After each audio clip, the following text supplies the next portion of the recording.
అమెరికాతో కొనసాగుతున్న యుద్ధానికి ముగింపు పలికే దిశగా ఇరాన్ అధ్యక్షుడు పెజిష్కియాన్ కీలక వ్యాఖ్యలు చేశారు. పశ్చిమాసియాలో శాంతి స్థాపన కోసం అమెరికాతో గతంలో కుదిరిన ఒప్పందం ప్రకారం ముందుకు సాగడమే తమ ముందున్న గొప్ప మార్గమని అన్నారు. అవగాహన ఒప్పందం గడువు గత వారమే ముగిసిన నేపథ్యంలో ఆయన ఈ వ్యాఖ్యలు చేశారు. ఇరాన్పై ఆంక్షలకు మద్దతు ఇచ్చే పొరుగు దేశాలకు చుక్కలు చూపిస్తామని Iran supreme national security council secretary Mohsen Rezaei ఇటీవలి వార్నింగ్ ఇచ్చారు. ఈ క్రమంలోనే అమెరికాతో శాంతి ఒప్పందంపై పెజిష్కియాన్ ఈ వ్యాఖ్యలు చేయడం ప్రాధాన్యాన్ని సంతరించుకుంది.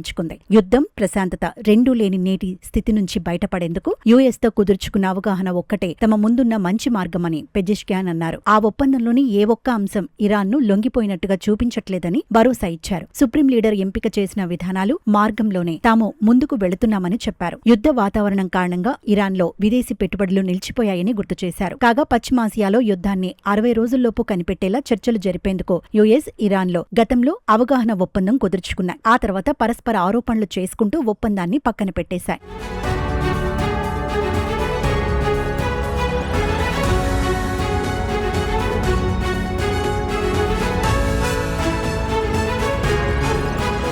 మరోవైపు US treasury secretary Scott Besant సోమవారం ఇరాన్పై మరిన్ని ఆర్థిక ఆంక్షలు విధించే అవకాశం ఉందని అంతర్జాతీయ మీడియాలో కథనాలు వెలువడ్డాయి. ఇరాన్ను ఆర్థికంగా ఏకాకిని చేసేందుకు మునుపెన్నడూ చూడని స్థాయిలో ఆంక్షలు ఉండబోతున్నాయన్న వార్తలు వస్తున్నాయి. ఇక చర్చలను పునఃప్రారంభించేందుకు పాక్ ఆర్మీ చీఫ్ ఆసిమ్ మునీర్ కూడా సోమవారం ఇరాన్కు వెళ్లనున్నట్లు తెలుస్తోంది. మరోవైపు పశ్చిమాసియాలో ఘర్షణల వేళ పాకిస్తాన్, సౌదీ అరేబియా, తుర్కీ మక్కా సమిష్టి రక్షణ ఒప్పందం కుదుర్చుకున్నాయి. ఇంకా పలు దేశాలు ఈ మక్కా ఒప్పందంలోకి వెళ్లేందుకు సిద్ధమవుతున్నాయి. ఇలాంటి తరుణంలో కీలక పరిణామం చోటు చేసుకున్నట్లు కనిపిస్తోంది. ఈ ఒప్పందంలో చేరాలని ఇరాన్కు ఆహ్వానం అందినట్లు తెలుస్తోంది. తమకు అందిన ఆహ్వానంపై సమీక్ష జరుపుతున్నామని, ఇది టెహ్రాన్కు దక్కిన విజయమని ఇరాన్ సుప్రీం లీడర్ పేర్కొన్నట్లు అంతర్జాతీయ మీడియా కథనాలు వెల్లడించాయి. అయితే ఇరాన్ విదేశాంగ శాఖ ఈ ఆహ్వానాన్ని ఇప్పటికీ ధృవీకరించలేదు.